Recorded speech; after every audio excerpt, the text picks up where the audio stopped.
ओम शांति। सभी अभी हम बाबा को प्यार से भोग लगाएंगे और भोग से पहले 2 मिनट अगर निकाल के कुछ लिखना चाहे तो बाबा के लिए एक प्यार भरा पत्र थैंक यू, जिसमें होगा हर प्रकार की प्राप्तियों की, प्रारब्धों की, उपलब्धियों की, ज्ञान की, गहन समझ की, शक्तियों की, जो बाबा दे रहा है। क्या कर सकते, क्या दे सकते, रिटर्न तो करेंगे बनकर हम, परंतु दे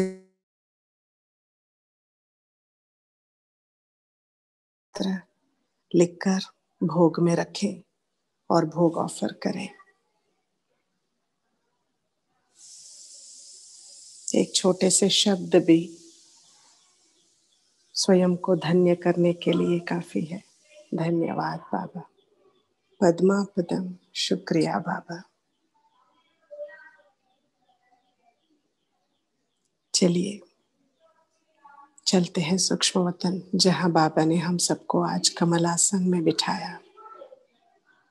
बैठ के हम बाबा को भोग स्वीकार कराते हैं। ओम शांति।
संदेसी वतन में जा,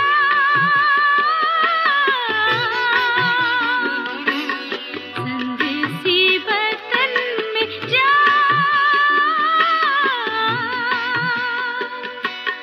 मेरा संदेश ले जा, ले जा, ले जा, संदेसी वतन में जा।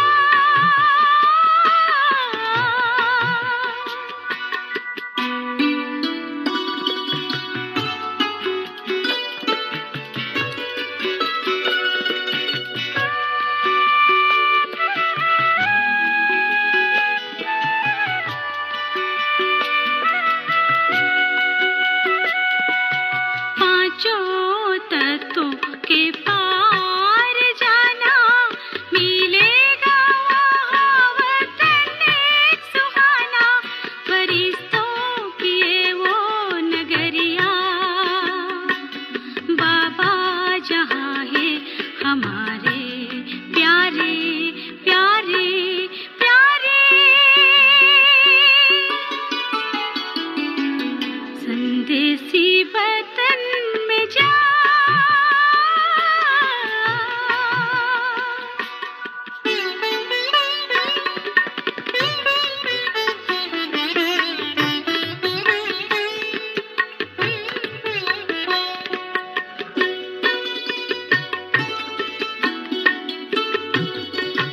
उस वतन में अव्यक्त भाषा नैनों से बोलेंगे मेरे बाबा, नैनों ही नैनों से कहना, दिल के बयाना हमारे प्यारे प्यारे प्यारे, संदेसी वतन में जा।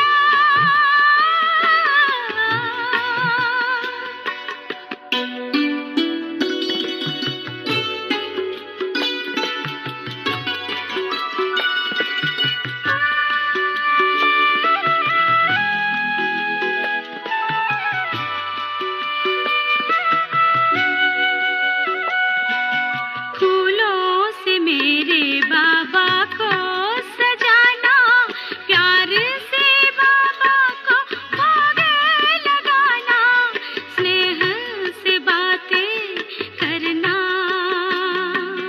बाबा जो नीचे आ जाए प्यारे प्यारे प्यारे,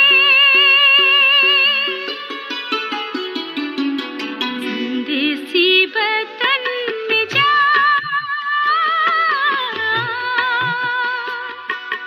मेरा संदेश ले जा, ले जा, ले जा, संदेसी वतन में जा।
Om Shanti. Good morning from Madhuban. And we are very fortunate कि आज के दिन बाबा की अव्यक्त वाणी हम सबको सुनाने के लिए बाबा की वाणी, शिव की वाणी, कोकिला बहन जी जो दहीसर बोरीवली के सेंटर के इंचार्ज है, पिछले 33 वर्ष से समर्पित रूप में बाबा के यज्ञ में सेवाएं दे रहे हैं और 36 वर्षों से बाबा के बन के एकदम अथक और बाबा की कुमारी, ब्रह्मा कुमारी हमारी कोकिला बहन जी। अभी तो शरीर की आयु देखकर आप बिल्कुल पहचान नहीं पाएंगे, जस्ट 52 लगेंगे नहीं बिल्कुल, क्योंकि योगियों की ये विशेषता है, वो जितना योग की साधना करते रहते, जितनी अपनी साधना गहरी होती जाती, उतना वो और ही यंग दिखने लगेंगे, निरोगी बनने लगेंगे। फिर अकाउंट्स, हर एक का अपना समय है, अकाउंट्स भी क्लियर होने का समय रहता है शरीर से, परंतु दीदी जी को देखेंगे आपको बहुत अच्छा लगेगा। सो लेट्स वेलकम सब लोग जोरदार करतल ध्वनि से और फूलों के साथ। लाइट हाउस के फूल रेडी है मीनल बहन, प्लीज वेलकम।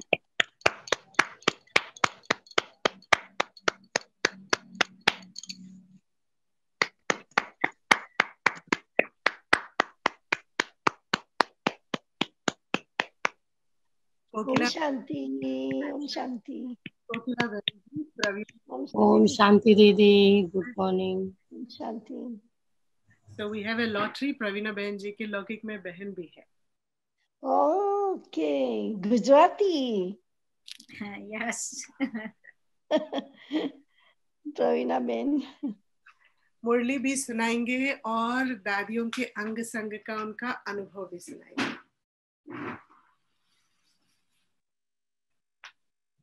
ओम शांति, वेलकम दीदी। ओम शांति। ओम शांति, थैंक यू। वेलकम टू लेगस फैमिली। Thank you.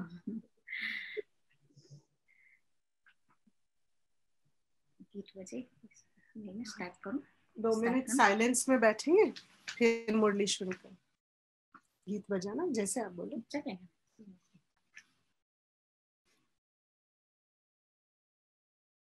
सभी वीडियो ऑन करके दीदी जी से दृष्टि लीजिए।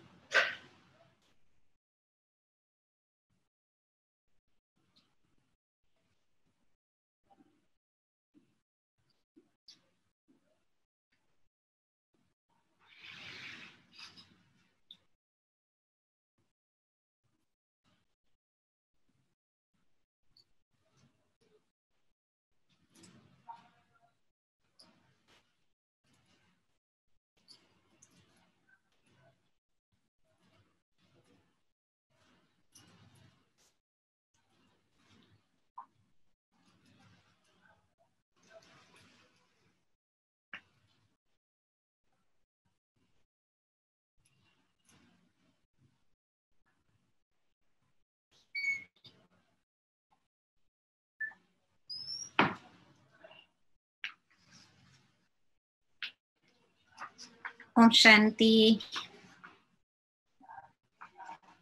ओम शांति दीदी। ओम शांति दीदी। मॉर्निंग दीदी, ओम शांति। शांति सभी को ओम शांति।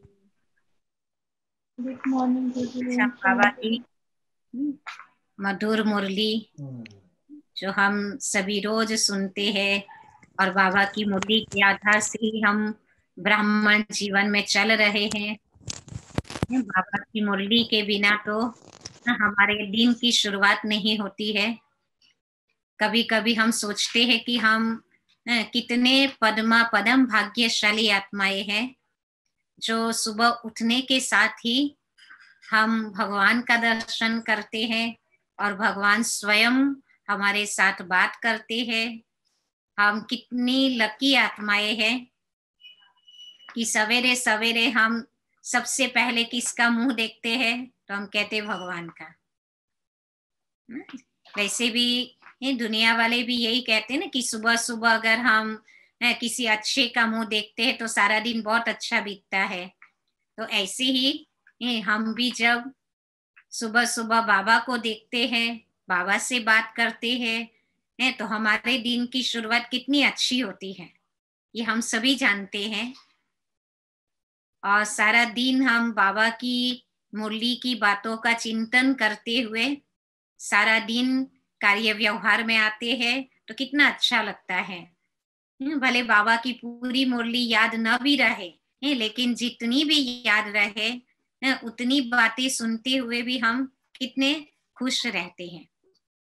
तो यही हमारा ब्राह्मण जीवन का, अलौकिक जीवन का ये चांस है, जो सभी के भाग्य में नहीं होता है। इसलिए कभी कभी हम अपने भाग्य को याद करते हैं तो कितना नशा चढ़ जाता है कि हमारे साथ स्वयं भगवान है। और सिर्फ भगवान ही नहीं, लेकिन वो तो मेरे माता पिता है। ऐसे भी बच्चे का रिलेशन माता पिता के साथ सबसे ज्यादा होता है। हम भी जब बाबा को याद करते तो सबसे अच्छा रिलेशन या सबसे पहला रिलेशन हमें कौन सा याद आता है? बाबा। हम बाबा कहते हैं माना वो पिता है हमारा। तो सबसे पहले हमें बाबा की याद आती है, माना वो पिता के रूप में है। ब्रह्मा माँ याद आती है तो वो माँ है हमारी। तो हम ऐसे माता पिता की पालना के आधार से चल रहे हैं और ब्राह्मण जीवन इतना खुशी खुशी से बिता रहे हैं कि सचमुच लगता है कि हम दुनिया वालों से बिल्कुल न्यारे हैं। और बाबा की मुरली हमें कितनी सारी बातें सिखाती है। जैसे हम बाबा की मुरली सुबह सुबह सुनते हैं तो ऐसे लगता है कि जैसे मुझे एक अमृत मिल रहा है। अमृत मिलने से जैसे खुशी मिलती है ना, जैसे गुरुवार को भी हम बाबा का अमृत लेते हैं तो हमें कितना अच्छा लगता है। चाहे कोई डायबिटीज पेशेंट भी क्यों ना हो, लेकिन अमृत इतना होगा तो वो जरूर लेगा। बाकी भले मीठी चीजें नहीं खाएंगे, लेकिन बाबा के अमृत का इतना महत्व होता है। तो ऐसे ही बाबा हमें रोज ज्ञानामृत देता है और हम सभी आत्माएं उस ज्ञानामृत का पान करती है और एक एक बात हमें समझ में आती है।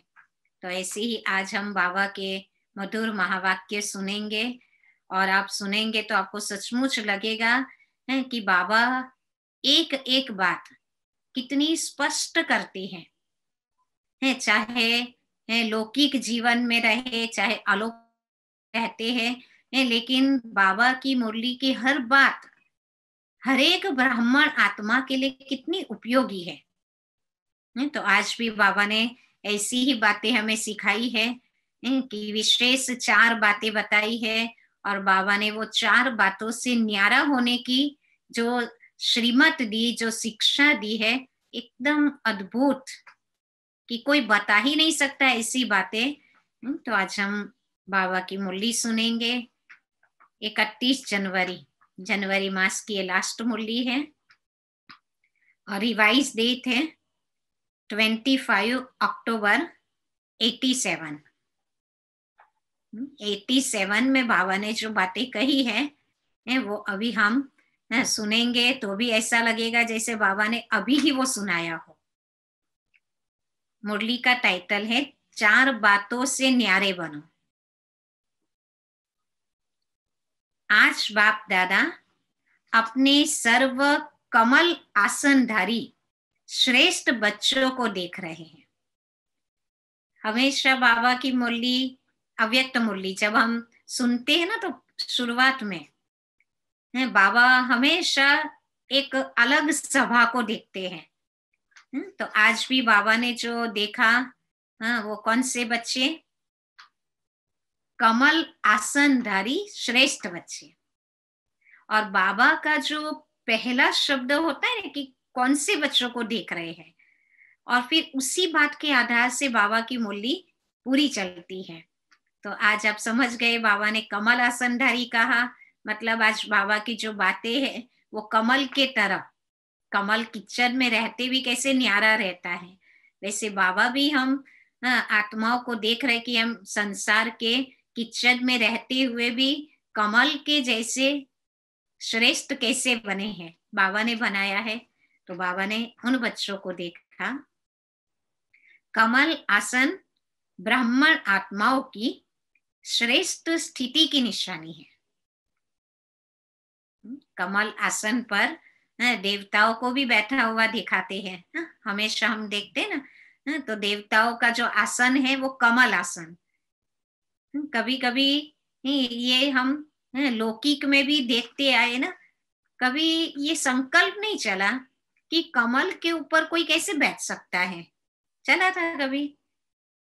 हम देखते थे देवताओं को बैठे हुए, विशेष लक्ष्मी को बैठा हुआ देखते हैं। अब कमल के ऊपर तो कोई बैठ ही नहीं सकता, फिर भी हमने कभी संकल्प में, कभी विचारों में भी नहीं लाए कि ऐसा कैसे हो सकता है। तो ये बाबा ने कहा कमल आसन ब्राह्मण आत्माओं की श्रेष्ठ स्थिति की निशानी है। तो अब हम तो कमल के ऊपर नहीं बैठ सकते हैं, लेकिन जब हमारी श्रेष्ठ स्थिति बन जाती देवता के रूप में, तब देवताओं को वो आसन बताते हैं। आसन स्थित होने का साधन है ना। आसन बैठना, आसन माना जिसके ऊपर बैठा जाता है। तो बाबा भी चाहता है कि हमारी श्रेष्ठ स्थिति सदैव बैठी रहे, मतलब हलचल में ना आए, या हमारी श्रेष्ठ स्थिति से हम दूर न चले जाए। इसलिए बाबा हमें कहते हैं श्रेष्ठ आसन स्थित होने का, यानी बैठने का साधन है। तो हम सदैव उसी पर बैठ करके सारे कर्म करें। बैठना मतलब कोई 24 आवर्स हम उस पर बैठे नहीं रहेंगे, लेकिन कर्म करते हुए भी हमारी वही स्थिति अंदर बनी रहे, माना वो अंदर जमी है, बैठी हुई है। ब्राह्मण आत्माएं कमल स्थिति में स्थित रहती, इसलिए कमल आसनधारी कहलाती है। जैसे ब्राह्मण सो देवता बनते हो, ऐसे आसनधारी सो सिंहासनधारी बनते हैं।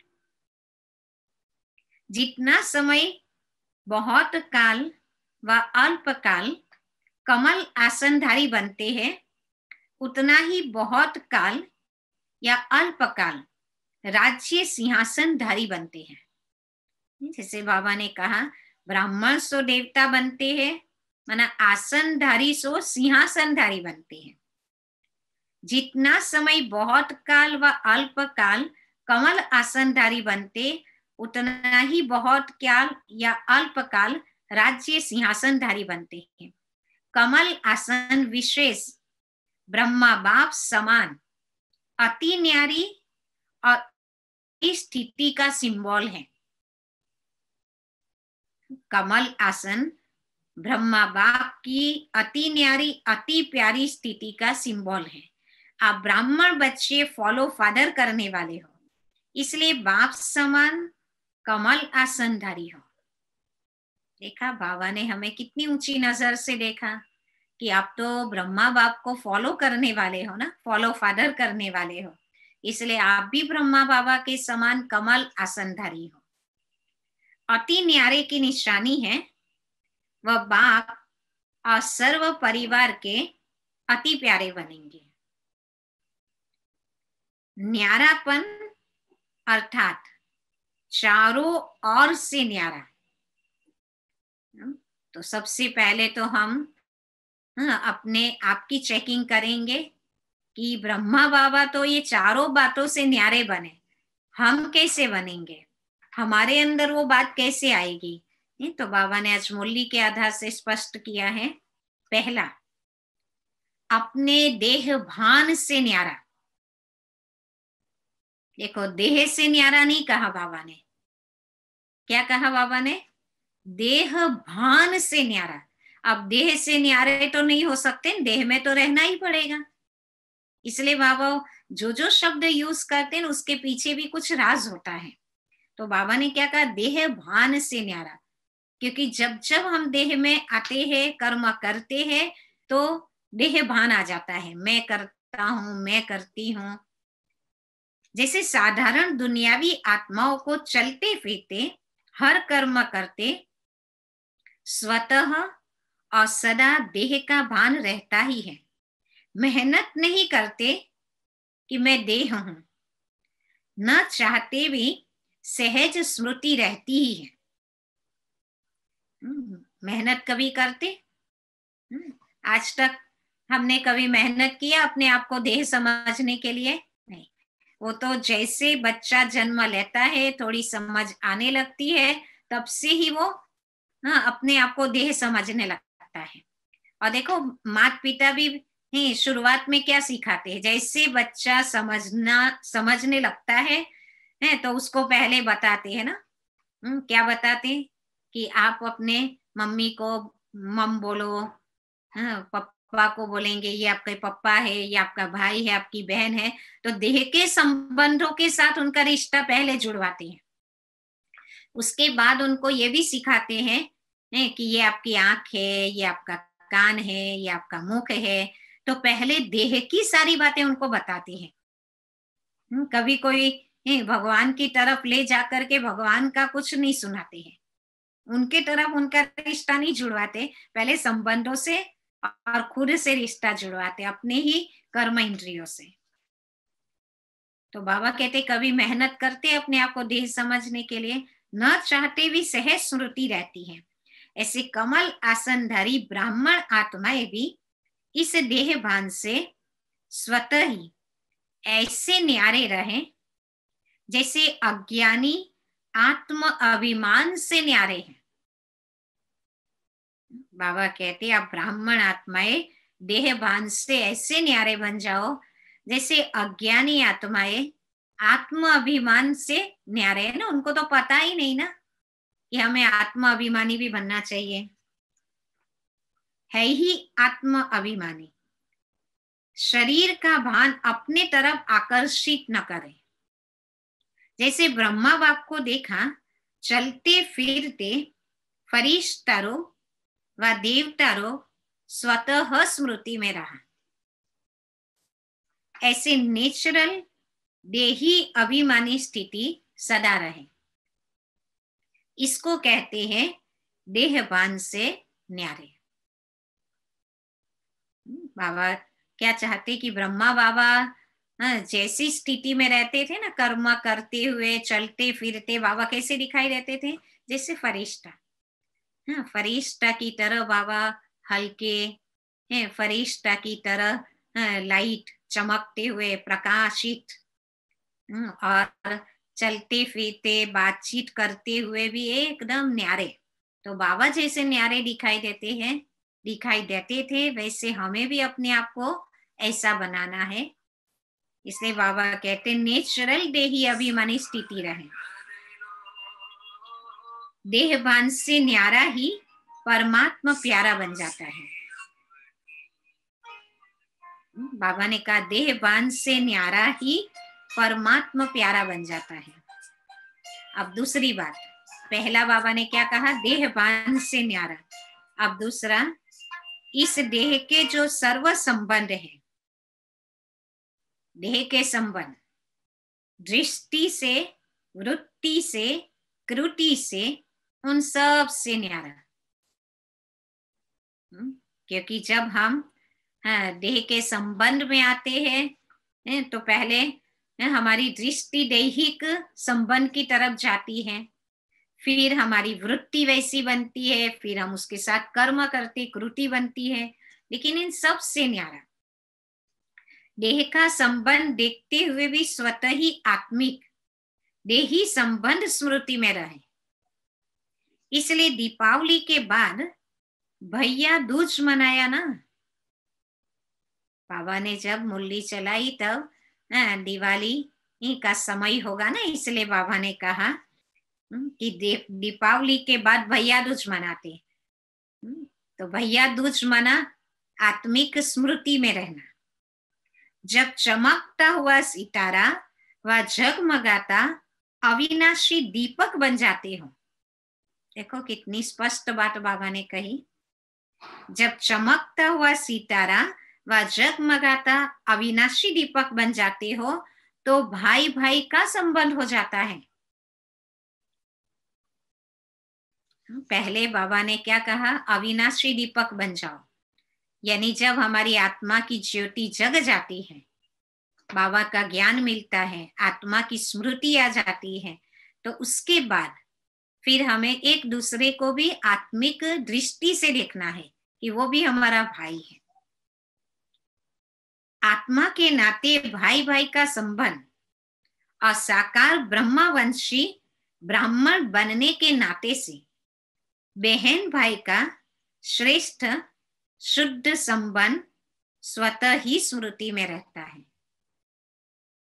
तो न्यारापन अर्थात देह और देह के संबंध से न्यारा, ये सेकंड बात थी बाबा की।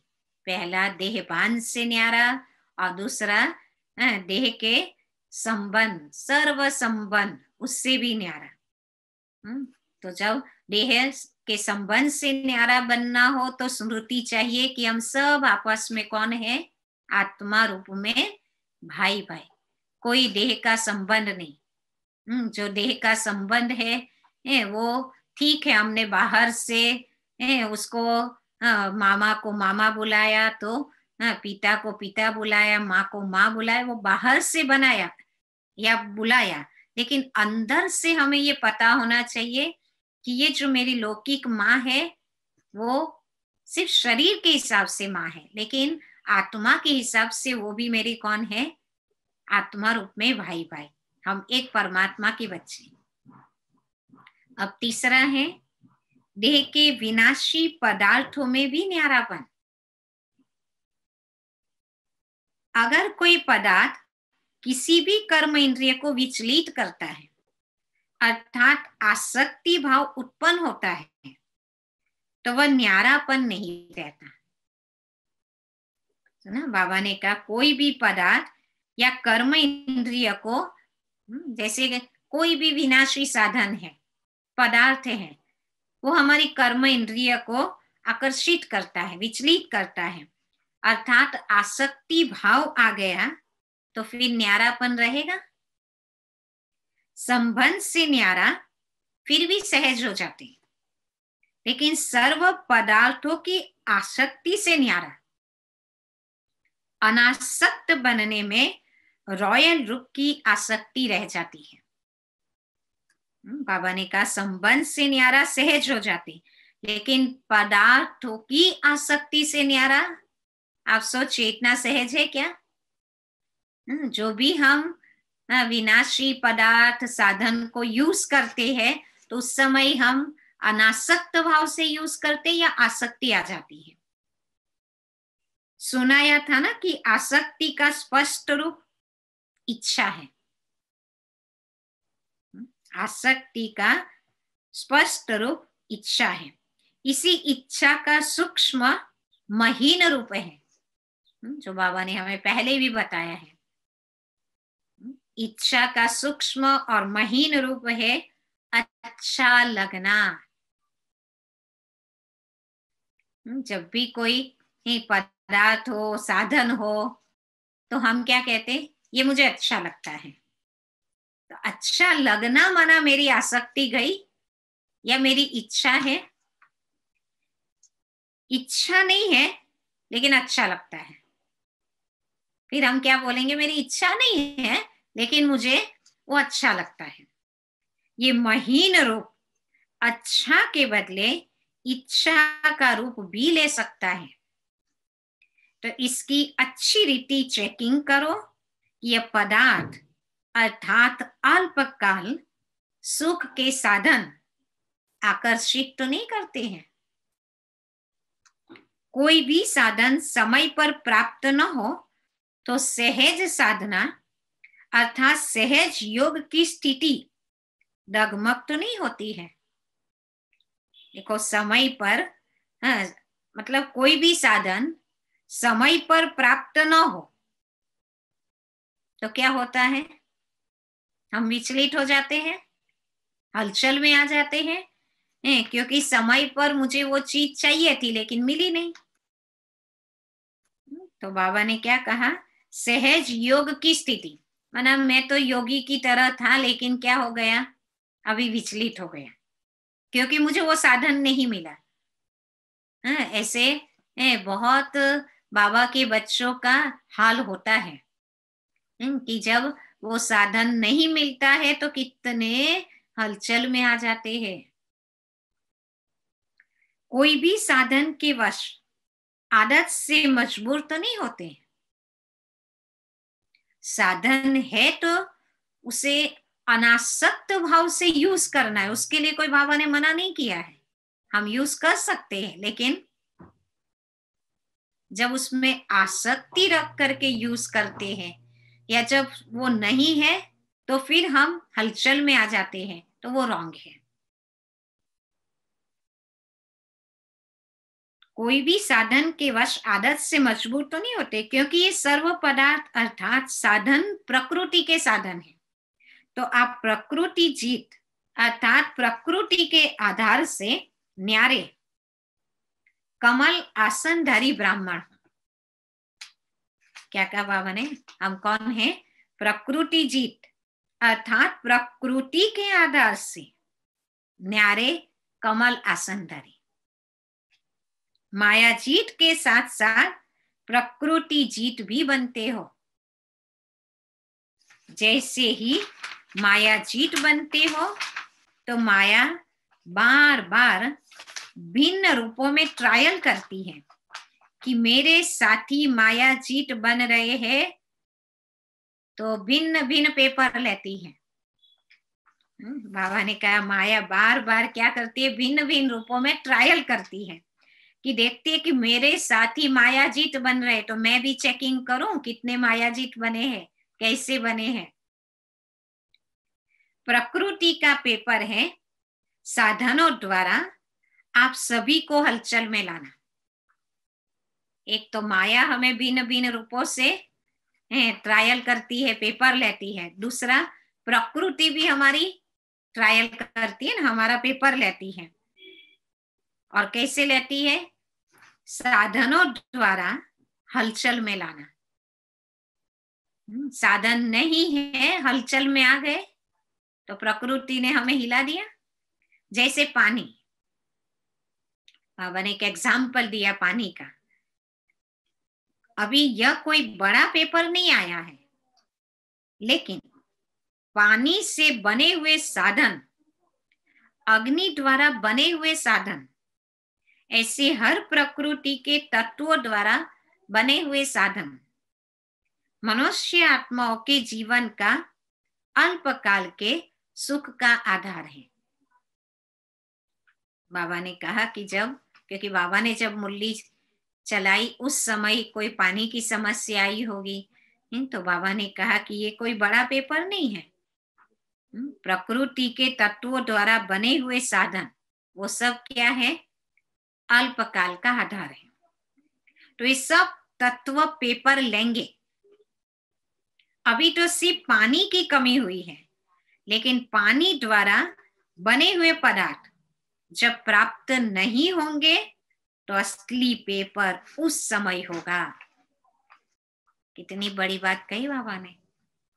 बाबा ने कहा कि सिर्फ पानी नहीं मिला वो तो ठीक है, लेकिन पानी से भी बहुत सारे साधन चलते हैं ना, और वो ना चले तो क्या होगा? आप सोच सकते हो। अगर पानी ना हो बिल्कुल भी, हमारे पास वॉशिंग मशीन है, साधन है, लेकिन बिना पानी तो कुछ नहीं होगा ना। और फिर हमें अपने आप कपड़े धुलाई करने पड़े, पानी नहीं है, वॉशिंग मशीन में नहीं डालेंगे और खुद धुलाई करना पड़े, तो उस समय हम हलचल में आएंगे या नहीं? माने ये हमारी सूक्ष्म चेकिंग है जो हम अपने आप को पूछे कि ऐसे समय पर क्या कर सकते हैं। यह प्रकृति द्वारा पेपर भी समय प्रमाण आने ही है। इसलिए देह के पदार्थों की आसक्ति व आधार से भी निराधार अनासक्त होना है। अभी तो सब साधन अच्छी तरह से प्राप्त है, कोई कमी नहीं है, बराबर। बाबा कहते हैं अभी तो सब साधन अच्छी तरह से प्राप्त है ना, जहां भी है, जिस भी स्थान पर है, सब साधन हमें मिले हुए हैं ना साइंस के, हम सब अच्छी तरह से उसे यूज कर रहे हैं। लेकिन उसमें से कोई एक साधन काम नहीं कर रहा है, खिटपिट कर रहा है, या कोई पेपर आया उसी साधन की ओर से, तो क्या करेंगे हम? तो बाबा का भाव यही है,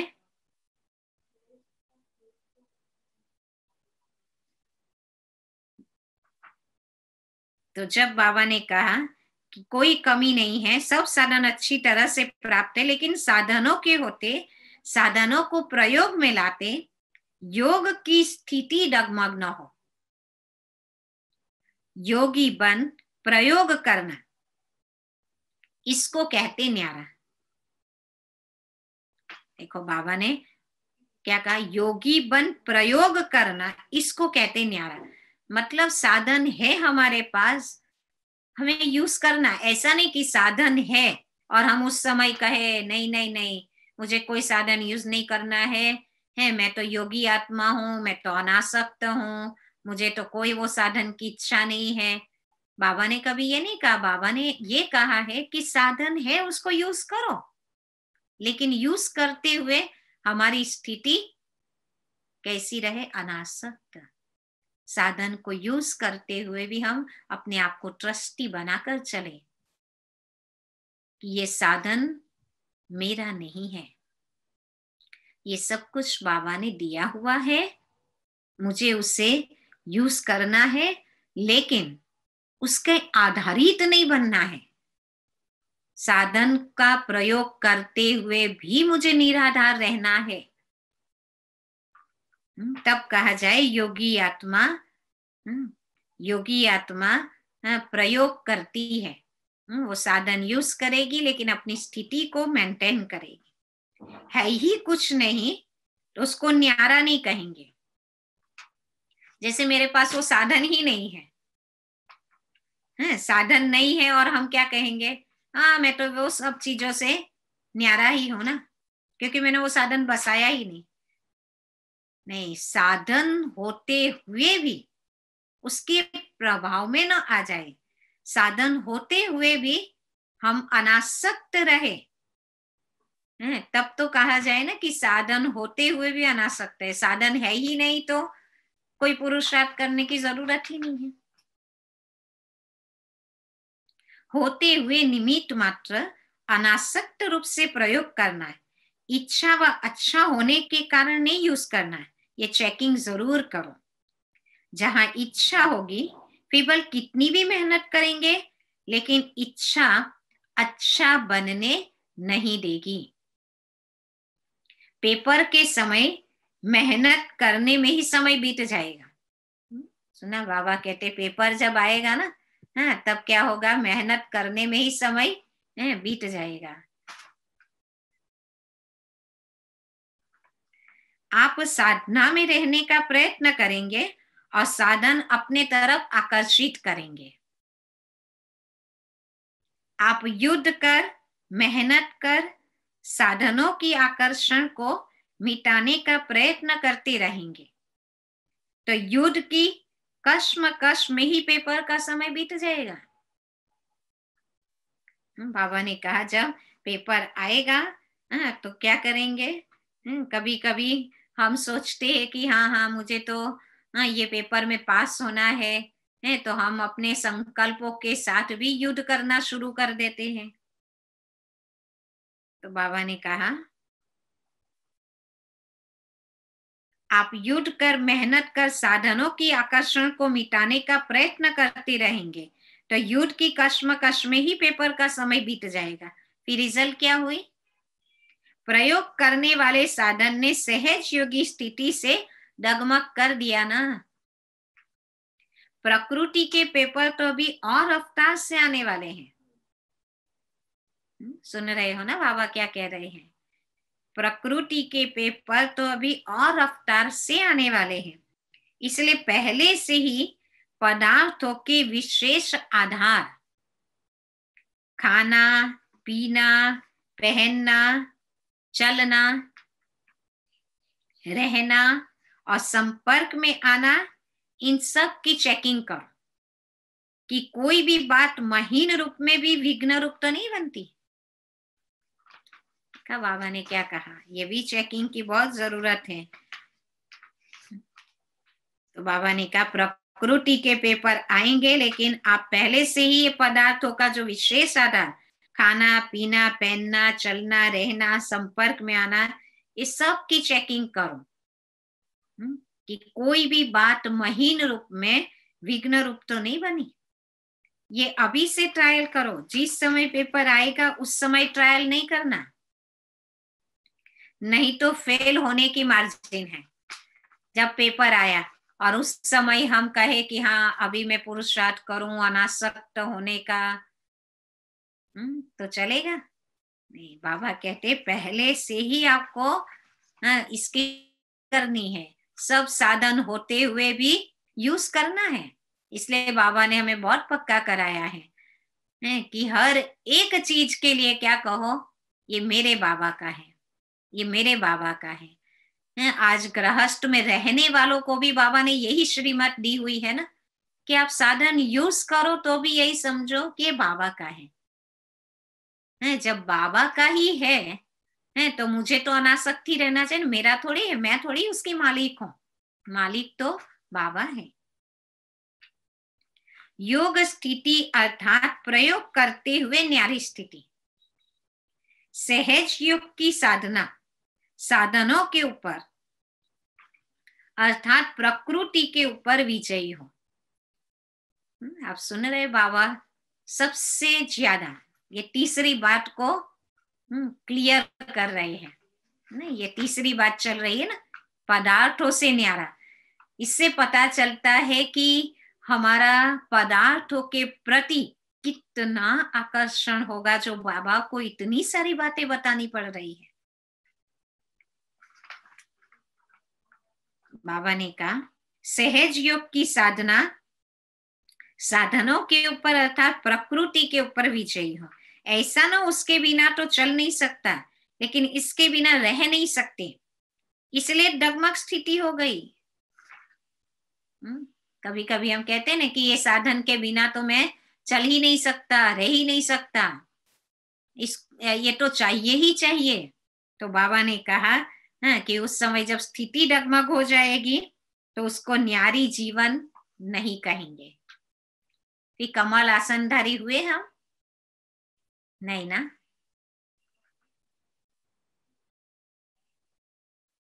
ऐसी सिद्धि को प्राप्त करो जो आपके सिद्धि द्वारा अप्राप्ति भी प्राप्ति का अनुभव कराए। बाबा ने कहा कि ऐसी सिद्धि प्राप्त करो, वो कैसे होगा? योग से होगा ना। जब योग से सिद्धि प्राप्त करेंगे तो कोई अप्राप्त चीज हो, पदार्थ कोई भी चीज मेरे पास नहीं है, अप्राप्ति है, लेकिन फिर भी उस समय पर मुझे प्राप्ति की अनुभूति होने लगेगी। वो साधन नहीं है, उसका मुझे रंज नहीं होगा, उसकी कमी महसूस नहीं होगी। जैसे स्थापना के आरंभ में आसक्ति है व नहीं, उसकी ट्रायल के बीच बीच में जानबूझकर प्रोग्राम रखते रहे। जैसे 15 दिन सुनना बाबा क्या बता रहे, 15 दिन सिर्फ डोडा और छाछ खिलाई, गेहूं होते भी ये ट्रायल कराई गई ना। गेहूं होते हुए भी बाबा ने क्या कहा कि 15 दिन के लिए सबको क्या खाना है? छाछ और डोडा। कैसे भी बीमार 15 दिन इसी भोजन पर चले, कोई भी बीमार नहीं हुआ। बाबा ने कहा और जिसने बाबा की वो श्रीमत के अनुसार चलाया तो उनको कोई भी बीमारी नहीं, जो बीमारी थी वो भी ठीक हो गए। क्यों? प्रोग्राम किसने दिया?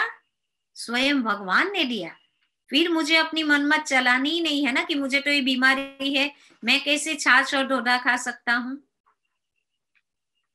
दिमाग की तकलीफ वाले भी ठीक हो गए ना।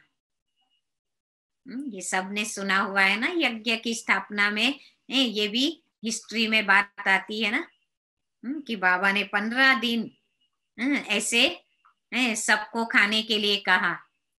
तो हमारी निर्मल शांता दादी को दमा की तकलीफ थी, लेकिन बाबा ने कहा तो उन्होंने एक संकल्प भी नहीं चलाया कि मुझे दमा की तकलीफ है, मैं कैसे छाछ ले सकती हूँ। लेकिन बाबा ने कहा और उन्होंने किया तो कोई दमा की तकलीफ आई नहीं, कोई बीमारी आई नहीं, क्योंकि भगवान की श्रीमत से हुआ ना। नशा था कि बाप दादा ने प्रोग्राम दिया है। जब भक्ति में कहते विष भी अमृत हो गया, ये तो छाछ थी। ऐसे बताते हैं ना कि जब मीरा को विष दिया तो विष भी कृष्ण की याद में क्या हो गया, अमृत बन गया। उसको ये भी एहसास नहीं हुआ कि मैंने विष पिया, नहीं तो विष पीने वाले व्यक्ति को क्या हो जाए हाल। लेकिन उन्होंने उसको भी अमृत समझ करके लिया। तो ये भी पॉजिटिविटी है ना। ऐसे ही बाबा कहते हैं कि अगर बाबा की याद से, बाबा की श्रीमत से किया तो बाबा कहने मैं तो आपको विष नहीं दे रहा था ना, छाछ ही तो दे रहा था। निश्चय और नशा हर परिस्थिति में विजयी बना देता है। बहुत अच्छी लाइन। निश्चय और नशा हर परिस्थिति में विजयी बना देता है। आप सब अनुभवी होंगे। बाबा के ऊपर निश्चय और बाबा के जो महावाक्य है उसका नशा, जब प्रैक्टिकल में हम ये दोनों बात को ले आते हैं तो कोई भी परिस्थिति में हम विजयी बन जाते हैं। तो ऐसे पेपर भी आएंगे, सूखी रोटी भी खानी पड़ेगी। अभी तो साधन है, सूखी रोटी को गर्म करने का साधन अभी है हमारे पास, जो हम सूखी रोटी या तो खाते ही नहीं होंगे, अगर बाई चांस है भी, खाना भी हो तो हम उसको गरम करके भी खा सकते हैं। लेकिन उस समय वो साधन भी नहीं होगा। कहेंगे दांत नहीं चलते, हजम नहीं होता। फिर अगर सूखी रोटी खानी पड़े तो बाबा के बच्चे क्या बोलेंगे कि मेरा दांत नहीं चलता है ना, तो मैं सूखी रोटी नहीं खा सकता, मेरे से हजम नहीं होगा। लेकिन उस समय क्या करेंगे? जब निश्चय, नशा, योग की सिद्धि की शक्ति होती है तो सूखी रोटी भी नरम रोटी का काम करेगी। देखा क्या कहा बाबा ने? निश्चय, नशा और योग की सिद्धि की शक्ति, ये तीन चीजें अगर हमारे पास है तो सूखी रोटी भी नरम बन जाएगी। हमें ये एहसास ही नहीं होगा कि मैंने सूखी रोटी खाई।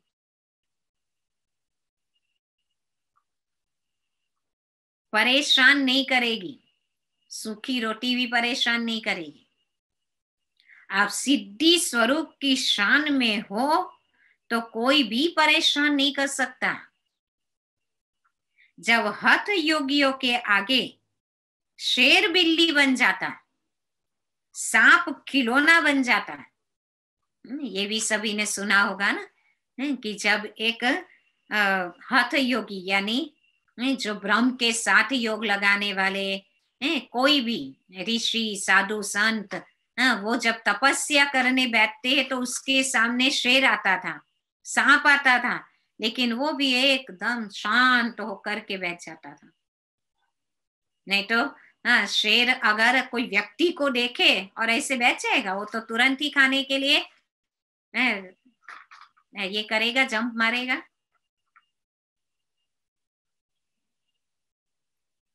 तो आप सहज राजयोगी सिद्धि स्वरूप आत्माओं के लिए ये सब कोई बड़ी बात नहीं है। तो आराम से यूज करो, लेकिन समय पर धोखा ना दे। साधन है तो बाबा कहते उसको यूज करो, कोई मना थोड़ी है। हमारे पास कार है, हमको कहीं जाना है तो हम कार में बैठकर जाएंगे ना, या हम उस समय बाबा के महावाक्य यूज करने लग जाएंगे कि बाबा ने कहा साधन से अनासक्त रहो, मुझे तो अनासक्त रहना है, मैं तो अभी चल के ही जाऊं, तो ये पॉसिबल नहीं है। साधन है, उसको यूज करना है, लेकिन अनासक्त भाव से। तो बाबा ने कहा आराम से यूज करो साधन है तो, लेकिन समय पर धोखा ना दे। चलो अभी किसी दिन नहीं है कार, वो साधन नहीं है और मुझे चलना भी पड़े, तो उस समय फिर मुझे साधन की बार बार याद आती रहे या बाबा की याद आए? उस समय भी मुझे बाबा को ही याद करना है। क्यों? अगर बाबा की याद होगी तो चलने में मुझे शक्ति मिलेगी। या तो बाबा ने ये कहा कि अगर आपके पास योग की सिद्धि है तो अप्राप्ति भी प्राप्ति का अनुभव कराएगी। देखो कार नहीं है, अप्राप्ति है उस समय पर, लेकिन बाबा के साथ हमारा ऐसा कनेक्शन है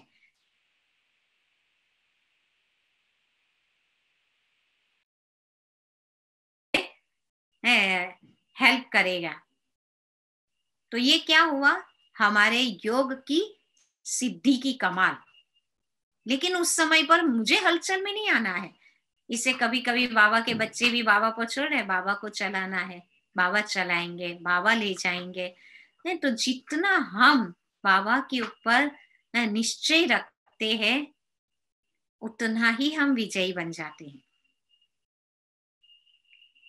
तो बाबा ने कहा समय पर धोखा ना दे, ये चेक करो। परिस्थिति स्थिति को नीचे ना ले आए। परिस्थिति आई है कि मेरे पास उस समय पर साधन नहीं है, लेकिन मुझे काम भी है जो मुझे बाहर भी जाना पड़े, वो साधन का प्रयोग करना पड़े, ऐसी है परिस्थिति। लेकिन मेरी स्थिति डगमग ना हो जाए, बस वो बहुत अटेंशन रखना है। देह के संबंध से न्यारा होना सहज है, लेकिन देह के पदार्थों से न्यारा होना, इसमें बहुत अच्छा अटेंशन चाहिए। देखा बाबा ने क्या कहा? देह के संबंधों से न्यारा हो जाना वो बहुत सहज है, लेकिन पदार्थों से न्यारा होना बड़ा मुश्किल है। इसलिए बाबा ने कहा टेंशन। चौथी बात, पुराने स्वभाव संस्कार से न्यारा बनना है। ये भी बहुत बड़ा सब्जेक्ट है। पुराने स्वभाव संस्कार से न्यारा होना। पुरानी देह के स्वभाव और संस्कार भी बहुत कड़े हैं, जो हम सभी जानते हैं। कितने साल से हम अपने वो पुराने स्वभाव संस्कार को बदलने के लिए पुरुषार्थ कर रहे हैं, योग लगा रहे हैं, लेकिन अभी भी हमारे योग में वो बल नहीं आया है जो पुराने स्वभाव संस्कार को समाप्त कर दे, जला दे। अभी तक वो पावर नहीं है ना हमारे पास। माया जीत बनने में यह भी बड़ा विघ्न रूप बनते हैं। माया जीत बनने में हमारा पुराना स्वभाव संस्कार भी विघ्न रूप बनते। कई बार बाप दादा देखते हैं पुराना स्वभाव संस्कार रूपी सांप खत्म भी हो जाता, लेकिन लकीर रह जाती, जो समय आने पर बार बार धोखा दे देती। बाबा ने कहा पुराना स्वभाव संस्कार रूपी सांप खत्म हो जाता, लेकिन लकीर रह जाती। बड़ा बड़ा जो संस्कार है ना वो समाप्त हो जाता है, लेकिन सूक्ष्म जो अंदर बैठा है ना वो रह जाता है। जैसे कहते हैं ना सांप गया लेकिन उसकी लकीर रह गई, पता चलता है कि हाँ यहाँ से सांप गया। तो बाबा कहते हैं जो समय आने पर बार बार धोखा दे देती, जो सूक्ष्म में रह गया ना वो समय पर धोखा दे देता है। ये कड़े स्वभाव और संस्कार कई बार इतना माया के वशीभूत बना देते हैं जो रॉन्ग को रॉन्ग समझते ही नहीं। महसूसता शक्ति समाप्त हो जाती है। इससे न्यारा होना, इसकी भी चेकिंग अच्छी तरह चाहिए। जब महसूसता शक्ति समाप्त हो जाती है तो और ही एक झूठ के पीछे हजार झूठ अपनी बात को सिद्ध करने के लिए बोलने पड़ते हैं। इतना परवश हो जाते हैं। बाबा ने कहा कि जब अपनी कोई भी बात को स्पष्ट करना होता है तो क्या करते हैं, कोई एक झूठ बात को स्पष्ट करना है तो कितनी झूठ बातें बोलनी पड़ती है। ये भी अनुभव किया होगा हमने कभी ना कभी अपनी लाइफ में। फिर परवश हो जाते हैं। अपने को सत्य सिद्ध करना, यह भी पुराने संस्कार के वशीभूत की निशानी है। एक है यथार्थ बात स्पष्ट करना, दूसरा है अपने को जिद से सिद्ध करना। कोई भी एक बात को हम यथार्थ रूप से स्पष्ट करें वो अलग बात है, लेकिन मेरी बात झूठी है और झूठी को सिद्ध करना हो तो मुझे जिद करना ही पड़ेगा। बिना जिद फिर सिद्ध कर ही नहीं पाएंगे। तो जिद से सिद्ध करने वाले कभी सिद्धि स्वरूप नहीं बन सकते। ये भी चेक करो कि कोई भी पुराना स्वभाव संस्कार अंश मात्र भी छिपे हुए रूप में रहा हुआ तो नहीं है। समझा? बाबा कहते कोई भी पुराना स्वभाव संस्कार अंश मात्र भी छिपा हुआ तो नहीं है। तो अभी 1 सेकंड हम आंख बंद करके अपनी चेकिंग करें कि कौन सा पुराना स्वभाव संस्कार मेरे अंदर अभी भी छिपा हुआ है। देखिए, पता चलेगा।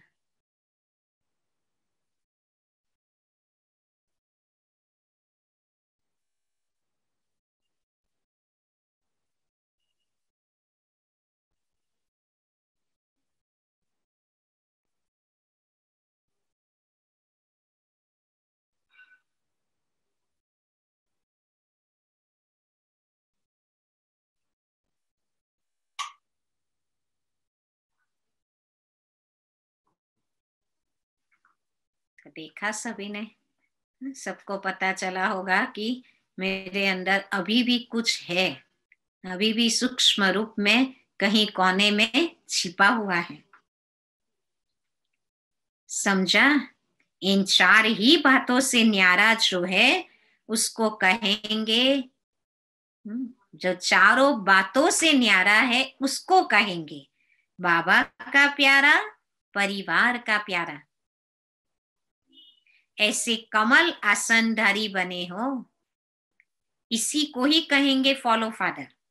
ब्रह्मा बाप भी कमल आसनधारी बने, तब नंबर 1 बाबा के प्यारे बने, ब्राह्मणों के प्यारे बने। देखा, ब्रह्मा बाबा का भी पहला पुरुषार्थ क्या था? न्यारे। बाबा ने पहले भान को न्यारा बना दिया। बाबा ने अपने आप को इतना समर्पित कर दिया शिव बाबा के आगे कि बाबा को अपने देह भान का कोई एहसास ही नहीं था। इतना बाबा अपनी बुद्धि से भी समर्पित थे। फिर संबंधों से भी बाबा न्यारा, पदार्थों से भी न्यारा, अपने पुराने स्वभाव संस्कारों से न्यारा। जब बाबा न्यारे बने तो शिव बाबा के प्यारे बने और तब ब्राह्मण परिवार के प्यारे बने। चाहे व्यक्त रूप में, चाहे अभी अव्यक्त रूप में, अभी भी हर एक ब्राह्मण के दिल से क्या निकलता है? हमारा ब्रह्मा बाबा। ये नहीं अनुभव करते कि हमने तो साकार में देखा नहीं। हम ऐसा बोल सकते कि हमने तो साकार में ब्रह्मा बाबा को देखा ही नहीं, हम कैसे मानेंगे कि ये मेरा बाबा है? सभी ने दिल से बाबा को पहचाना, दिल ने जाना कि ये मेरा बाबा है। तब सबने कहा ना कि हमारा बाबा। जरूरी नहीं कि हम ये नैनों से देखेंगे तब ही मानेंगे ये मेरा बाबा है, नहीं। दिल से हमने देखा है बाबा को,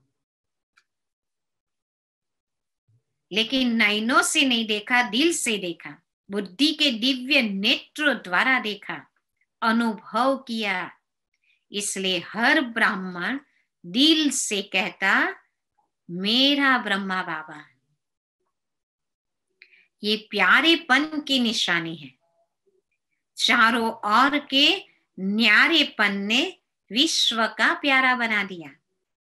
तो ऐसे ही चारों ओर के न्यारे और सर्व के प्यारे बनो। समझा? बाबा सारी बातें समझा करके फिर बच्चों को पूछते समझा? अगर नहीं समझ में आया हो तो बाबा कहेंगे ना बच्चे, और भी अच्छी तरह से मुरली पढ़ो और चिंतन करो, तब पता चलेगा कि बाबा क्या कहना चाहते हैं। गुजरात समीप रहता है तो फॉलो करने में भी समीप है। स्थान और स्थिति दोनों में समीप बनना, यही विशेषता है। बाप दादा तो सदा बच्चों को देख हर्षित होते हैं। अच्छा, चारों ओर के कमल आसनधारी न्यारे और बाबा के प्यारे बच्चों को सदा मायाजीत, प्रकृति जीत, विशेष आत्माओं को सदा फॉलो फादर करने वाले वफादार बच्चों को बाप दादा का स्नेह संपन्न याद प्यार और नमस्ते। हम रूहानी बच्चों का रूहानी बाबा को प्यार और नमस्ते और गुड मॉर्निंग और नमस्ते। Thank you Baba. Thank you Baba. Thank you दीदी। ये बाबा की मधुबन में जो सेवाधारी भाई बहने आए हैं उनके साथ मुलाकात की है। जितना समय मधुबन में सेवा की उतना समय निरंतर योग का अनुभव किया, पूछ रहे बाबा। जितना समय सेवा किया उतना समय बाबा की याद भी रही, निरंतर रही, योग टूटा तो नहीं।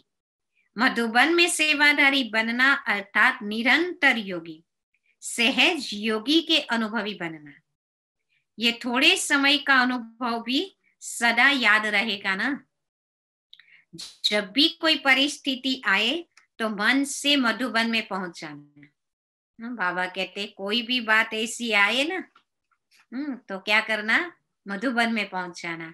और वैसे भी हमको बहुत अच्छा लगता है ना मधुबन। तो बाबा भी कहते कि रोज ऐसे मधुबन में चक्कर लगाओ, कोई भी बात आ जाए मधुबन में पहुंच जाते तो कितनी खुशी मिलती है।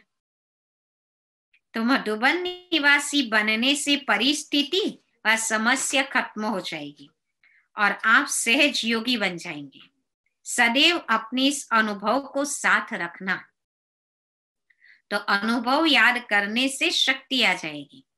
सेवा का मेवा अविनाशी है। अच्छा, ये चांस मिलना भी कम नहीं है, बहुत बड़ा चांस मिला है। मधुबन में सेवा करना माना बाबा कहते बहुत बड़ा चांस मिला है।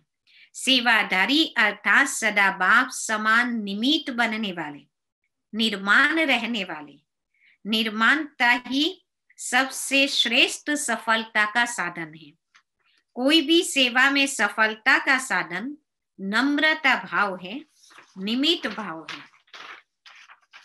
तो इन्हीं विशेषताओं से सेवा की। ऐसी सेवा में सदा सफलता भी है और सदा मौज है। संगम युग की मौज मनाई, इसलिए सेवा नहीं लगी। जैसे कोई मल युद्ध करते तो अपनी मौज से खेल समझकर करते हैं ना, उसमें थकावट व दर्द नहीं होता है, क्योंकि मनोरंजन समझकर करते हैं, मौज मनाने के लिए करते हैं। ऐसी अगर सच्चे सेवाधारी की विशेषता से सेवा करते हो तो कभी थकावट नहीं हो सकती। समझा? सदा ऐसे ही लगेगा जैसे सेवा नहीं लेकिन खेल कर रहे हैं। तो कोई भी सेवा मिले, इन दो विशेषताओं से सफलता को पाते रहना, इससे सदा सफलता स्वरूप बन जाएंगे। अच्छा, सच्ची तपस्या सदा के लिए सच्चा सोना बना देती है। देखा कितना अच्छा महावाक्य बाबा का। सच्ची तपस्या सदा के लिए सच्चा सोना बना देती है, जिसमें जरा भी मिक्स नहीं। तपस्या सदा हरेक को ऐसा योग्य बनाती है जो प्रवृत्ति में भी सफल और प्रारब्ध प्राप्त करने में भी सफल। देखो डबल फायदा। बाबा ने कहा तपस्या हमें ऐसा योग्य बना देती है जो प्रवृत्ति में माना वर्तमान समय में भी हम सफल और फिर भविष्य में हमारी प्रारब्ध प्राप्त करने में भी सफल। तो ऐसे तपस्वी बने हो। तपस्या करने वालों को राजयोगी कहते हैं। तो आप सभी राजयोगी हो, कभी किसी भी परिस्थिति से विचलित होने वाले तो नहीं। तो सदा अपने को इसी रीति से चेक करो और चेक करने के बाद चेंज करो। सिर्फ चेक करने से भी दिल शिकस्त हो जाएंगे, सोचेंगे कि हमारे में ये कमी है, यह भी है, पता नहीं ठीक होगा या नहीं। तो चेक भी करो और चेक के साथ चेंज भी करो ना। बाबा कहते चेक भी करो और साथ में चेंज करो। कभी कभी चेकिंग करते हैं, पता चलता है मेरे अंदर ये चीजें हैं, लेकिन हम वैसे के वैसे ही रख देते, उसको चेंज नहीं करते हैं। जब चेंज नहीं करते तो सफलता कैसे मिलेगी? समझो कमजोर बन गए, समय चला गया, लेकिन समय प्रमाण कर्तव्य करने वालों की सदा विजयी होती है। तो सभी सदा विजयी श्रेष्ठ आत्माएं हो। सभी श्रेष्ठ हो या नंबरवार। अगर नंबर पूछे को किस नंबर वाले हो तो सब नंबर 1 कहेंगे, लेकिन वह नंबर कितने होंगे? बाबा कहते वो नंबर कितने होंगे? एक या अनेक। फर्स्ट नंबर तो सब नहीं बनेंगे, लेकिन फर्स्ट डिवीजन में तो आ सकते हैं ना। फर्स्ट नंबर 1 होगा, लेकिन फर्स्ट डिवीजन में तो बहुत आएंगे, इसलिए फर्स्ट नंबर बन सकते हैं। राजगद्दी पर एक बैठेगा, लेकिन और भी साथी तो होंगे ना। तो रॉयल फैमिली में आना भी राज्य अधिकारी बनना है। देखा बाबा ने क्या कहा? बाबा ने कहा रॉयल फैमिली में आना भी राज्य अधिकारी बनना है। तो फर्स्ट डिवीजन अर्थात नंबर 1 में आने का पुरुषार्थ करो। अभी तक कोई भी सीट सिवाय 2-3 के फिक्स नहीं हुई है। देखा बाबा ने कहा कि अभी तक 2-3 सीट ही फिक्स हुई है, सब नहीं हुई है। मतलब अभी मार्जिन है, हम भी आगे आ सकते हैं। 4 नंबर 5 नंबर हम भी ले सकते हैं। बाबा का कहने का भाव ये, अभी जो चाहे जितना पुरुषार्थ करना चाहे कर सकते हैं। बाप दादा ने सुनाया था कि अभी लेट हुए हैं, लेकिन टू लेट नहीं हुए हैं। बाबा के बच्चे लेट हुए, लेकिन अभी टू लेट नहीं। बाबा कहते टू लेट का भी बोर्ड नहीं लगा है ना, इसलिए सभी को आगे बढ़ने का चांस है। विन कर 1 में आने का चांस है। तो सदैव उमंग उत्साह रहे। ऐसे नहीं चलो कोई भी नंबर 1 बने, मैं नंबर 2 ही सही। बाबा ने कहा कोई नंबर 1 बने, लेकिन मैं तो नंबर 2 ही सही। इसको कहते हैं, कोई कोई कहते हैं ना, भले ये आगे जाए चलेगा, मैं तो पीछे रहूं तो भी ठीक है। बाबा कह रहे इसको कहेंगे कमजोर पुरुषार्थ। आप सभी तो तीव्र पुरुषार्थी हो ना। तीव्र पुरुषार्थी कभी भी ऐसा नहीं कहेंगे, वो तो सदैव पुरुषार्थ के उमंग उत्साह में रहेंगे। सदैव ये कहेंगे नहीं कि मुझे पुरुषार्थ में आगे जाना है। बाबा कहते हैं ना रीस नहीं करो, लेकिन रेस तो कर सकते हैं ना। जो अच्छे पुरुषार्थी है उसको हम फॉलो तो कर सकते हैं ना, वो तो बाबा ने कभी मना नहीं किया। अच्छा वरदान है, समझदार बन 3 प्रकार की सेवा साथ साथ करने वाले सफलता मूर्त भव।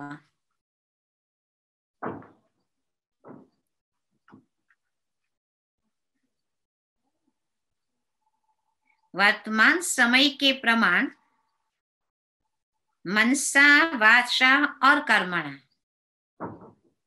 तीनों प्रकार की सेवा साथ साथ चाहिए। वाणी और कर्म के साथ मनसा शुभ संकल्प व श्रेष्ठ वृत्ति द्वारा सेवा करते रहो तो फल फलीभूत हो जाएगा। बाबा बहुत समय से ये बात कहते आए हैं। मनसा वाचा कर्मणा तीनों प्रकार की सेवा साथ साथ हो। जब वाचा यूज कर रहे हैं तो उस समय हमारी मनसा भी इतनी श्रेष्ठ हो, जो हम सुना रहे हैं वो आत्माओं के प्रति हमारी शुभ भावना शुभ कामना भी अंदर चलती रहे। तब कहा जाए ना कि हम मनसा भी यूज कर रहे हैं, वाचा भी यूज कर रहे हैं, और हम जो कर रहे हैं वो कर्मणा में भी दिखाई देगा। क्योंकि वाणी में शक्ति तब आती है जब मनसा शक्तिशाली हो, नहीं तो बोलने वाले पंडित समान हो जाते। बाबा ने कहा जिसकी मनसा शक्तिशाली होती है उसकी वाणी भी शक्तिशाली बन जाएगी। अगर मनसा में शुभ भावना नहीं है और आत्माओं के प्रति सहयोग की भावना नहीं है, फिर वाणी से आप कुछ भी अच्छी अच्छी बातें सुनाओ तो सामने वाले को कैसे लगेगा? बाबा ने कहा पंडित समान। खुद के अंदर वो है नहीं और दूसरों को बताते हैं। क्योंकि तोते माफिक पढ़कर रिपीट करते हैं। ज्ञानी अर्थात समझदार, ज्ञानी अर्थात समझदार तीनों प्रकार की सेवा साथ साथ करते और सफलता का वरदान प्राप्त कर लेती है। तो बाबा चाहते कि तीनों प्रकार की सेवा साथ साथ हो, क्योंकि हमारे पास समय बहुत कम है। कम समय में मुझे तीनों प्रकार की सेवा साथ साथ करनी, तीनों अलग अलग करने जाएंगे तो फिर क्या होगा? उतना समय भी देना पड़ेगा। इसलिए कम समय में तीनों प्रकार की सेवा। स्लोगन: अपने बोल, कर्म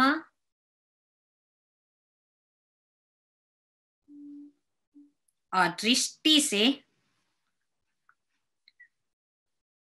शांति,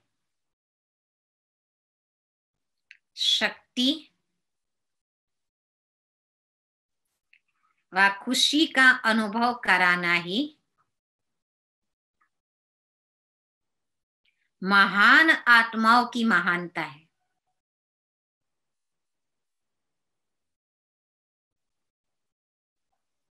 अपने बोल, कर्म और दृष्टि से शांति, शक्ति व खुशी का अनुभव कराना ही महान आत्माओं की महानता है। कितनी अच्छी बाबा की ये मधुर मुरली थी जो हम सभी ने सुनी, और बाबा ने जो कहा उसमें विशेष अटेंशन देंगे। 4 बातों से न्यारा बनना। तो सबसे पहले तो हमारे सामने ब्रह्मा बाबा एक एग्जाम्पल होकर गए, और हमारी दादियों ने किसको फॉलो किया? ब्रह्मा बाबा को ना। इसलिए हम अपनी दादियों को भी देखते हैं तो हमें लगता है ना कितनी न्यारी है। हमारी बड़ी दादी जी, प्रकाशमयी दादी, दादी को भी हम देखते थे तो दादी कितने न्यारे। इसलिए दादी को जब कोई भी पूछते थे ना कि जब आप इतनी बड़ी संस्था का संचालन करते हो तो आपको नींद आती है? दादी को ऐसे पूछने वाले भी अज्ञानी लोग भी थे। बड़ी दादी को कि आप इतनी बड़ी संस्था का संचालन करते हो, आपके इतने सारे सेंटर्स है, आपके फॉलोअर इतने सारे हैं, तो आपको नींद आ जाती है? तो हमारी दादी क्या कहती थी? मुझे तो 1 सेकंड में नींद आ जाती। और सचमुच दादी ऐसे ही थी। दादी को तुरंत, जैसे दादी बेड पर गए और दादी को तुरंत नींद आ जाती। उसकी निशानी है लाइट। जब आत्मा लाइट होती है ना तब उसको तुरंत नींद आएगी। जब हम खुद भारी हो जाते ना, और भारी हम किससे होते हैं? संकल्प विकल्पों से। जब ऐसे हम भारी हो जाएंगे फिर सोने जाएंगे तो हमें नींद नहीं आएगी। लेकिन हमारी दादी बहुत लाइट रहते थे। उसका कारण तो यही था ना कि दादी ने भी ब्रह्मा बाबा को फॉलो किया ना, क्योंकि ब्रह्मा बाबा भी कर्म करते चलते फिरते एकदम लाइट रहते थे, और उसका एक ही कारण था कि सारी जिम्मेवारी, सारा बोझ शिव बाबा को दे देते थे। कोई भी बात आती थी बाबा को देते थे। जब बाबा को हम दे देते थे तो फिर बाबा से हमें गाइडेंस मिलेगी, बाबा ही हमें कोई रास्ता दिखाएंगे, जिससे क्या होगा कि वो कार्य सहज आसान हो जाएगा। तो दादी को भी हमेशा ऐसे रहता था कि बाबा का कार्य है और बाबा करा रहा है, मैं तो निमित्त हूँ। दादी हमेशा ऐसे कहते हैं ना, मैं निमित्त हूँ। और हमने दादी को बहुत बार ये देखा कि बड़ी दादी, जब भी दादी कुछ बात करते थे किसी से भी, तो दादी कभी ये नहीं कहती थी कि मैं ऐसे कहती हूँ, मैं ऐसा करवाना चाहती हूँ, ऐसे नहीं। हमेशा बोलते थे कि ये दादी का विचार है, ये दादी का विचार है। मतलब जैसे न्यारापन नजर आता था दादी के बोलने में। जैसे हम बोलते तो हम क्या कहते, ये मेरा विचार है, ये मैं कर रही हूँ, ये मैं ऐसी चाहती हूँ कि ऐसा करूं, तो हम मैं बोल देते हैं। और दादी हमेशा क्या बोलते थे कि दादी का विचार है, दादी ऐसा करना चाहते हैं। तो जैसे न्यूट्रल हो गए ना, कि कोई और व्यक्ति है, मतलब दादी नहीं, हमेशा बोलते दादी मतलब कोई एक और है जो करना चाहते हैं, वो दादी का विचार है। दादी मैं शब्द का प्रयोग नहीं करते थे। दादी का बहुत बार सुनते थे तो ऐसे लगता था कि दादी कितने न्यारे। दादी हमेशा समझते थे कि जैसे ब्रह्मा बाबा ने किया वैसे मुझे भी करना है। तो हमें भी हमारे आगे कौन है, दादियां है ना। दादियों के आगे ब्रह्मा बाबा थे, हमारे आगे दादियां हैं। तो हम बड़ी दादी को भी देखते थे, इसलिए तो दादी देखो लाइट होकर के बाबा ने उनको और एडवांस कार्य करने के लिए अपने पास बुला लिया। हम अपनी जानकी दादी को भी देखते थे, दादी भी कितनी लाइट रहती थी। मतलब ये सब इतना बड़ा कारोबार संभालते हुए भी कितने लाइट। और हम अपना एक छोटा सा घर संभालते हैं ना, 2-4 व्यक्ति को, तो कितने भारी रहते हैं, है ना। छोटी छोटी बातों को हम खुद के ऊपर उठा लेते हैं, मेरा है, मुझे करना है। हमको बाबा याद नहीं आता है उस समय पर कि बाबा का कार्य बाबा करेंगे। अगर जो ऐसे प्रैक्टिकल में यूज करते हैं, ऐसे स्वरूप में आ जाते हैं, तो फिर उनको ऐसे लगेगा जैसे सचमुच बाबा करा रहा है। तो हमारी जानकी दादी भी एकदम लाइट रहते थे, इसलिए तो बाबा ने उनका नाम क्या रखा था, मस्त फकीर। ये दादी का टाइटल था ना, मस्त फकीर। बाबा ने अभी अभी मुरली में कहा था ना, मस्त फकीर रमता योगी। तो हमारी दादी ऐसे ही थी, जानकी दादी, मस्त फकीर।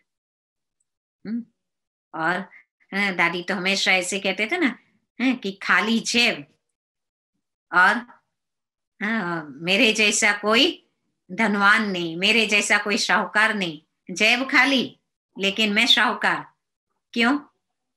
क्योंकि जेब के अंदर तो वो स्थूल धन को भरना होता है, लेकिन मैं शाहूकार कैसे हूं कि मेरे साथ तो स्वयं भगवान है, मेरे पास तो ज्ञान रत्नों का खजाना है। जिसके पास इतना बड़ा खजाना हो वो कितना बड़ा साहूकार होगा, फिर जेब भले खाली हो। तो ऐसे हमारी दादी हमेशा, जानकी दादी भी मस्त फकीर की तरह रहती थी।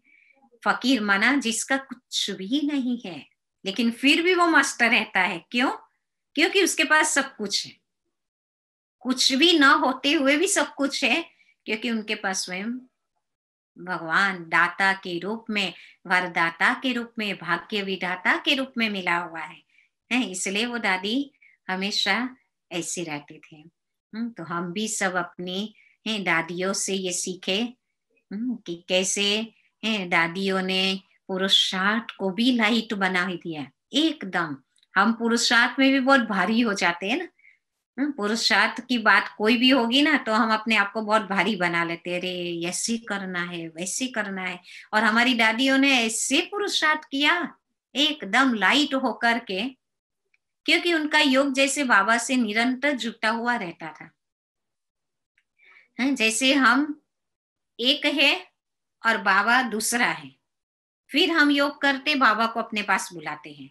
और दादियों ने क्या किया, सदैव बाबा को साथ ही रखा, कंबाइंड ही रहे, इसलिए उनको पुरुषार्थ में भी कोई मेहनत नहीं पड़ी, एकदम लाइट पुरुषार्थ करके अपने आप को भी लाइट बना दिया, फरिश्ता कर्मातीत बना दिया। तो हमें भी अभी ऐसे ही पुरुषार्थ करना है, क्योंकि अभी समय भी यही चाहता है कि हम बहुत बोझ लेकर भारी होकर के न चले, लेकिन बिल्कुल हल्के होकर और सदा बाबा को साथ रख करके चलेंगे तो हमारे भी जीवन में सफलता मिलती रहेगी। जैसे आज बाबा ने कहा कि आप ऐसे योगी बनो, ऐसी सिद्धि आपको प्राप्त हो जाए कि कोई कमी महसूस ही ना रहे।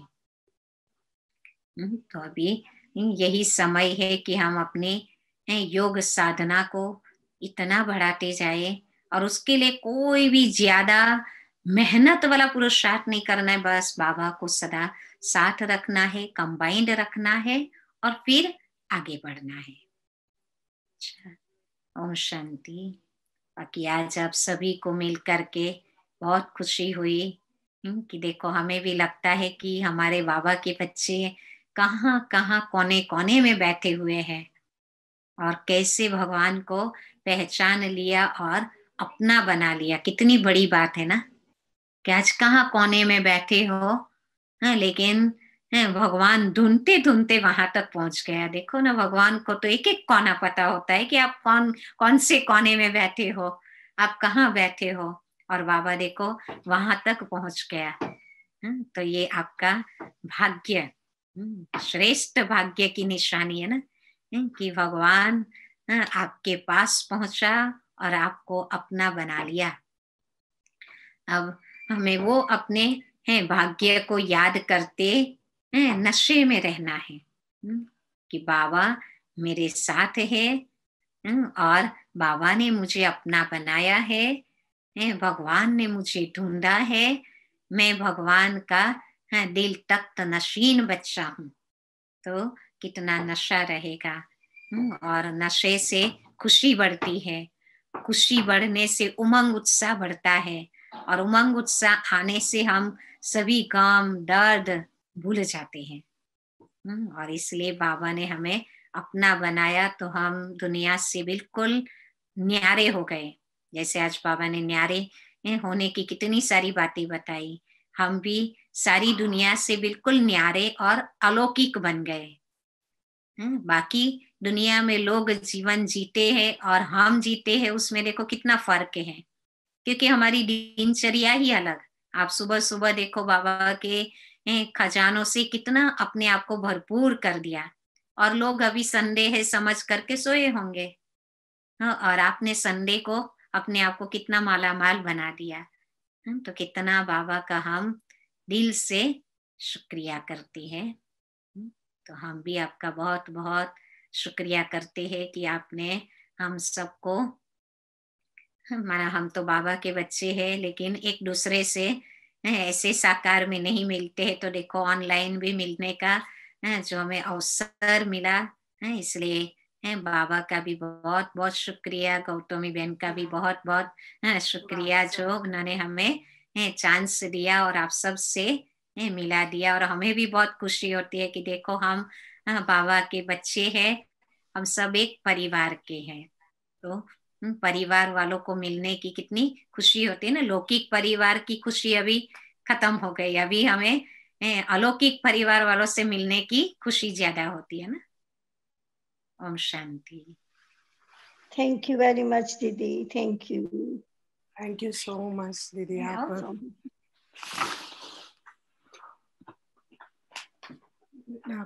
बहुत जगह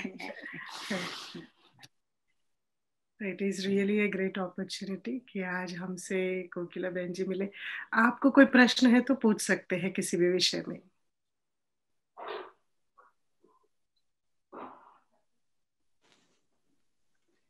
गुड मॉर्निंग। ओम शांति सिस्टर।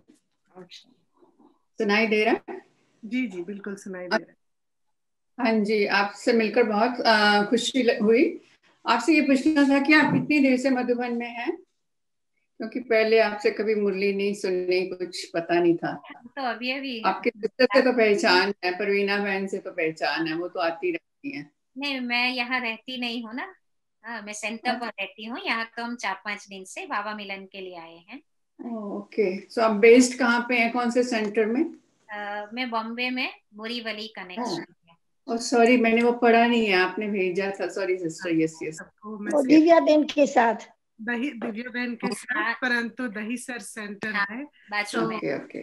अच्छा, मैं पूरी तो तो वहाँ के इंचार्ज है और इनके यहाँ 2 सेंटर्स बने हुए हैं ऑलरेडी और फिर एक का निर्माण चल रहा है, प्लानिंग तो ये जो रमेश भाई का घर था वो भी सेंटर है? अभी भी सेंटर है? जी जी हाँ जी। तो रमेश भाई जी का सेंटर है। वो कल वो ब्रदर आए थे ना, उनसे पूछना था पर याद नहीं रहा। अरुण भाई, तो I was wondering. Don't worry, we will call him again and हाँ देन यू जी, हाँ कैन। जी, ठीक है। Thank you. Thanks to Didi for all the wonderful, loving, honest sharing. Thank you. So sweet of you. Thank you so much. Lovely to meet you. Om Shanti. Yes, thanks to Baba. दीदी आप कितने साल से summer ओम शांति दीदी। हाँ जी। दीदी आप क्या बचपन से ही क्या बाबा के ज्ञान में हो? हाँ, ऐसे तो बचपन से मतलब थोड़ा सा 15-16 साल के थे तभी थोड़ा ज्ञान, मतलब परिवार में ज्ञान आया तो थोड़ा थोड़ा उस समय हम सुनते थे। लेकिन हम बोर्डिंग में पढ़ते थे इसलिए इतना रेगुलर सुनने का नहीं था। लेकिन जब फिर घर आए तो फिर हम रेगुलर सुनने लगे ऐसा। लेकिन बाबा से ही प्यार था और भले हमने कोर्स तो किया नहीं लेकिन फिर भी परिवार में मात पिता चलते थे जिसके कारण हमारा भी बाबा से ही लगाव रहा। मतलब बाबा को हमने इतना अच्छी तरह से उस समय नहीं जाना था लेकिन फिर भी बाबा से जुड़े थे। मना इतना था कि यही भगवान है और परिवार में यही चीज चल रही है तो हम भी साथ साथ वही चीज को फॉलो करने लगे। जी आप अपना कुछ अनुभव सुनाइए बाबा से। अभी इसमें 1 बज गए हैं और भगवत गीता का ट्रेनिंग अभी शुरू होने वाला है। अच्छा हाँ हाँ। फिर भी आपने पूछा है तो 2 मिनट सुना सकते हैं दीदी। ऐसे अनुभव तो बाबा ने बहुत कराया है पूरी लाइफ में। जैसे हम जब से आए ज्ञान में तब से लेकर के बाबा तो हर पल हमें मदद करता है। और कैसे ब्रह्मा कुमारी लाइफ बनाने में भी बाबा का ही पूरा सहयोग मिला। क्योंकि हमें तो इतना कुछ पता भी नहीं था कि सेंटर पर रहना क्या होता है, कैसे रहना होता है, कुछ भी पता नहीं था। बस सिर्फ इतना ही था कि बाबा से प्यार था और परिवार से प्यार था, दादियों से प्यार था। और इसलिए हम बहुत जल्दी मना फैसला कर लिया। मना पढ़ाई पूरी हुई और तुरंत फैसला कर लिया। मना सोचना नहीं पड़ा कि क्या होगा, कैसे होगा आगे चल करके।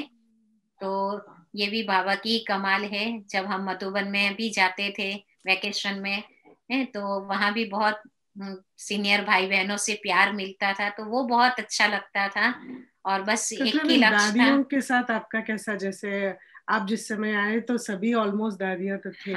अब के बराबर, अब के मुकाबले में तो अभी तो मतलब हार्डली ईशु दादी, रतन, मोहिनी दादी, परंतु उस वक्त तो मनोहर, इंदिरा दादी, बड़ी दादी, जारी जान की तो थे ही, गुलजार, सब एक्टिव भी थे भी थे एकदम एक्टिव। तो आपका क्या ऐसा अनुभव रहा उनके साथ? विशेष कोई हो तो प्लीज। मतलब ऐसे जैसे अभी हम कैसे दादियों को बहुत दूर ऐसे महसूस करते हैं ना कि दादी कहाँ, हम इतना जल्दी दादी के पास नहीं जा सकते हैं। पहले ऐसा था कि हमको कोई दादी के पास जाने के लिए अपॉइंटमेंट नहीं लेनी पड़ती थी।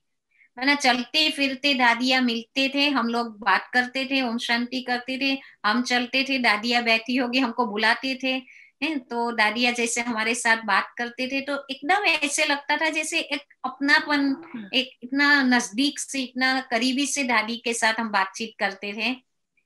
तो ऐसे लगता ही नहीं था कि दादी बहुत बड़ी हस्ती है, हम उनके पास कैसे जाएंगे। अभी हमें ऐसे लगता है, लेकिन उस समय तो ऐसे लगता नहीं था, एक परिवार जैसे लगता था। पांडव भवन में भी आते जाते थे तो दादिया हमारी सुबह में ब्रेकफास्ट के बाद बाहर चांदनी चौक में आ जाते थे, बैठते थे, तो आते जाते हम लोग को बुलाते भी थे। हम सेवा में भी इधर उधर आते जाते तो दादिया बुलाते थे, क्या किया, कैसे किया, वो सब पूछते थे, मतलब सामने से बुलाते थे। अभी हमको सामने से जाना पड़ता है दादियों के पास, उस समय दादिया हमको बुलाते थे। बहुत डिफरेंट, और बहुत दादियों से प्यार का अनुभव होता था। एक है ऐसे परिवार। तो यही सब चीजें देख करके ब्रह्मा कुमारी बनने का भी एक लक्ष्य बनता गया। दादियों का प्यार बहुत मैग्नेटिक था, तो अंदर से प्रेरणा मिलती कि हाँ भाई हम भी अपना जीवन इस तरीके से बनाना चाहिए। थैंक यू सो मच दीदी, it was very nice interacting with you. और जरूर हम फिर कभी भी और आपके अनुभव हम सुनेंगे। तो अभी मधुबन के पावन धरणी से ऐसे महान हस्तियों की मुलाकात के लिए बाबा को हम कितना ना थैंक यू करें, ड्रामा को कितना ना थैंक यू करें। आप सब अपना वीडियो और भी है ऑन रख सकते हैं, दीदी जी से दृष्टि लीजिए और थैंक यू करते हैं। भगवद गीता का जो इनविटेशन आपको मिला है कृपया सभी को भेज दीजिए, क्योंकि टुडे इज अ संडे, फिर एक हफ्ते तक इस विषय में कोई इंटरेक्शन नहीं होगी। एंड वेरी वंडरफुल टॉपिक रहेगी। आज की डिस्कशन भी बहुत इंटरेस्टिंग है यस्टरडे की तरह। Thank you, Baba, and thanks आप सबको for being connected. Om Shanti. Thank you, sisters. Thank you. Om Shanti.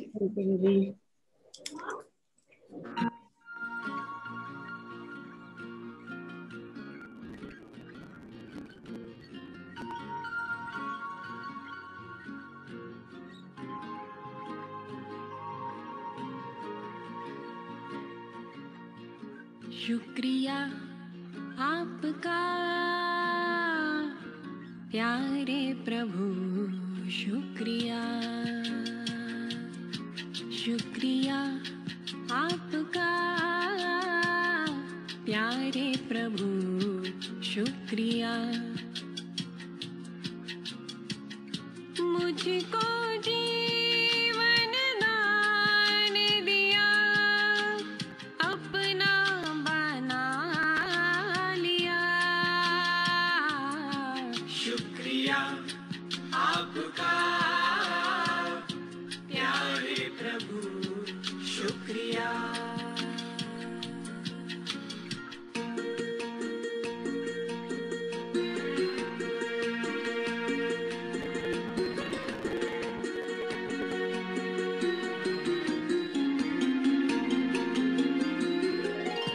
भूल गए थे आपको कई जन्मों की उलझन में, ढूंढते थे आपको, पुकारते थे कण कण में, पिंजरे के पंछी को गगन में उड़ा दिया, शुक्रिया आपका प्यारे प्रभु, शुक्रिया।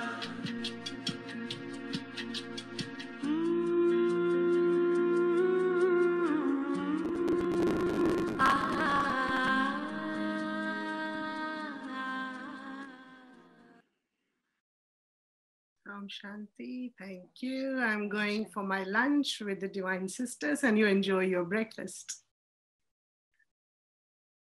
Om Shanti.